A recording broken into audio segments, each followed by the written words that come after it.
नाही, माननीय मंत्री साहेब त्यांच्या कार्यालयामध्ये असताना सकाळी 11:15च्या सुमारास इसम नामे गणेश सखाराम शेजूळ हा नेहमी त्यांच्या कार्यालयामध्ये जाणं येणं त्याचं असतं. तो त्याच्यावरती 2010 पासून मनोरुग्णाची ट्रीटमेंट सुरू आहे.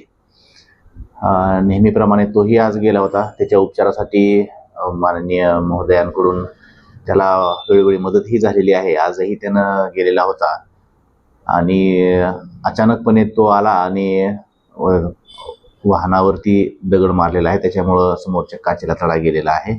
ताब्यात त्याला घेण्यात आलेला आहे आणि पुढील आम्ही कायदेशीर कारवाई करत आहोत. या प्रकरणामध्ये त्यांची काही तक्रार वगैरे का गुन्हा दाखल होणार?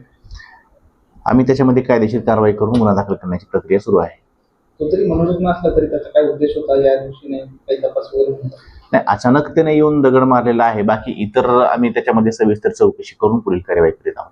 तो जो ताब्यात घेतलेला व्यक्ती त्याचा काही गुन्हेगारी पार्श्वभूमी आहे? नाही, त्याबाबत आमची आणखीन सविस्तर चौकशी सुरू आहे.